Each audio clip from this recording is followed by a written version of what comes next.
The mission to Mars was never meant to be easy. Humanity had spent decades preparing, dreaming of the day when they could set foot on the red planet, build a new home, and perhaps even uncover the secrets of its barren landscapes. The crew, led by the determined and resourceful Captain Elena Ramirez, had trained for years, enduring grueling simulations and endless drills. But nothing could have prepared them for what they were about to encounter. From the moment they landed, Mars was as unforgiving as it was awe-inspiring. The atmosphere was thin, the temperatures deadly, and the dust storms relentless. Yet, amidst the desolation, there was a strange beauty, a silent, eerie stillness that spoke of secrets buried deep within the planet's surface. The crew began their work, setting up habitats, collecting samples, and mapping the terrain.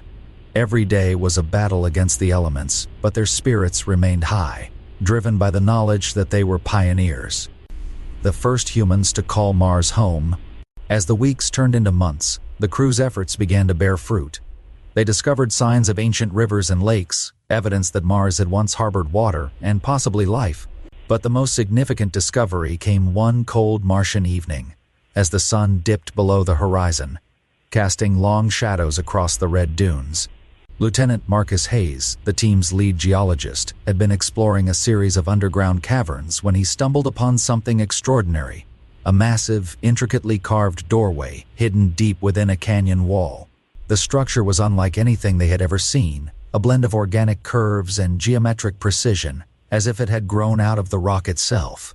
The carvings were covered in strange symbols and patterns, reminiscent of hieroglyphs, but far more complex. The air inside the cavern was heavy with an ancient, musty scent, as if it had been sealed for millennia. Captain Ramirez and the rest of the crew quickly joined Hayes, their excitement tempered by a sense of foreboding. Cautiously, they began to explore the cavern, mapping its vast chambers and deciphering the symbols on the walls. It didn't take long for them to realize that they had stumbled upon the remnants of an ancient Martian civilization, one that had thrived long before humanity had even begun to walk upright on Earth. The carvings told a story of a once great people, masters of both science and art, who had harnessed the power of the planet itself to build a utopia among the stars. But something had gone terribly wrong. As they delved deeper into the cavern, they found evidence of a catastrophic event. Massive tunnels, hastily dug, leading to underground bunkers filled with the remains of Martian technology. The carvings on the walls became more desperate, depicting scenes of chaos and destruction, as the Martians struggled to survive in the face of a disaster they could not control. Whatever had befallen them, it had been sudden, merciless, and utterly devastating. It was in one of these underground bunkers that they first encountered the Martians, or what was left of them. Encased in strange, crystalline sarcophagi, their bodies preserved by some unknown technology, were the last survivors of the Martian race. They were humanoid in shape, but their features were distinctly alien. Large, almond-shaped eyes, elongated skulls, and skin that shimmered with an iridescent hue. They appeared to be in a state of deep hibernation, their bodies perfectly preserved despite the passage of countless millennia.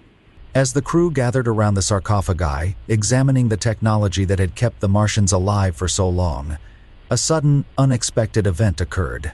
One of the sarcophagi began to glow, emitting a soft, pulsating light. The Martians inside had somehow detected the presence of the humans and were awakening from their long slumber.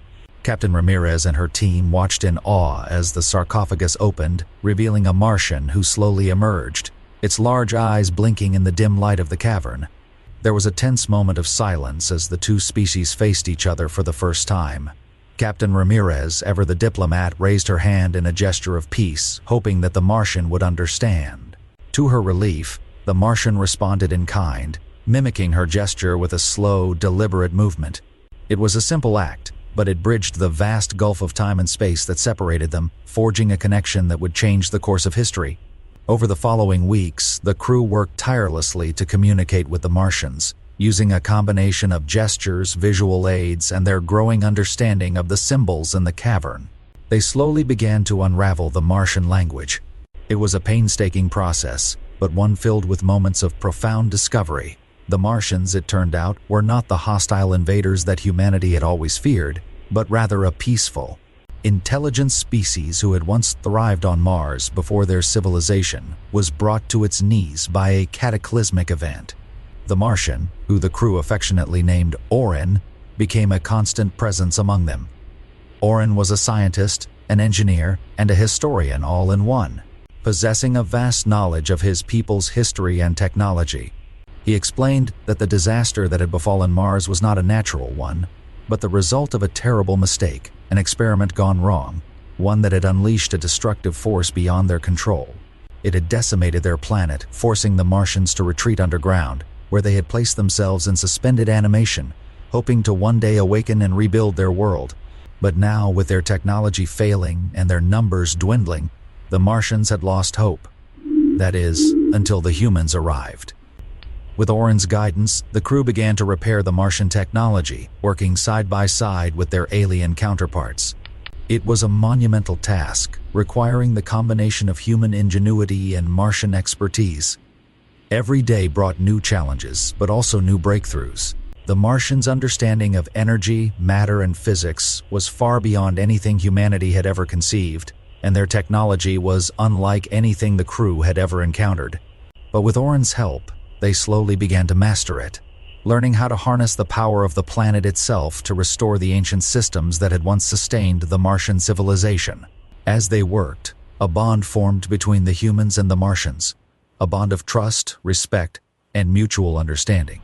The Martians, who had once been a solitary, isolated species, found themselves opening up to their new allies, sharing their knowledge and their history. And the humans, who had come to Mars with the dream of colonization, found themselves humbled by the ancient wisdom of a people who had once called the planet home. The days turned into weeks and then into months as the two species worked together to restore Mars. Slowly but surely, the barren, lifeless planet began to show signs of life. The ancient Martian technology, once dormant, now hummed with energy, bringing warmth and light to the cold, dark caverns. The air began to thicken, the temperature to rise, and the once dead rivers and lakes to fill with water. It was a rebirth, a second chance for both species, united in their struggle to survive and thrive on the Red Planet. But as their work neared completion, a new challenge arose. The destructive force that had once nearly wiped out the Martians was not gone, it had merely been contained. And now, as the ancient systems came back online, it began to stir once more, threatening to undo everything they had accomplished. Orin and the crew realized that they had to act quickly if they were to save their newfound home. In a race against time, the humans and Martians worked together to contain the force, using their combined knowledge and technology to create a shield that would protect the planet from its destructive power. It was a daunting task, one that required every ounce of their strength, intelligence, and courage.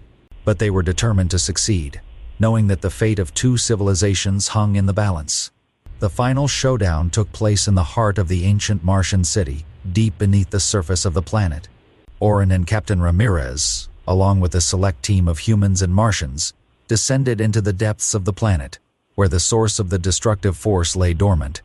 It was a harrowing journey, fraught with danger, but they pressed on, driven by the knowledge that this was their only chance.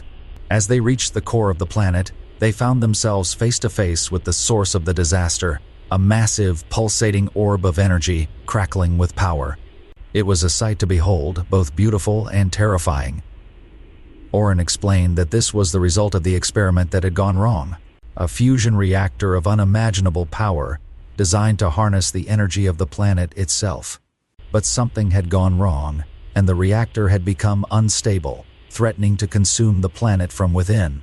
With Orin's guidance, the team began the delicate process of stabilizing the reactor. It was a race against time, as the energy within the orb grew more and more unstable, threatening to unleash its destructive power at any moment. But they worked together, human and Martian, using every tool at their disposal to contain the force. In the end, it was a combination of human ingenuity and Martian wisdom that saved the day. Orin and Captain Ramirez, working in perfect harmony, managed to stabilize the reactor, creating a shield that contained the energy and prevented it from escaping. The planet was saved, and with it, the future of both species. As they emerged from the depths of the planet, the crew and the Martians were greeted by a sight that took their breath away. The once barren, lifeless planet was now teeming with life. The ancient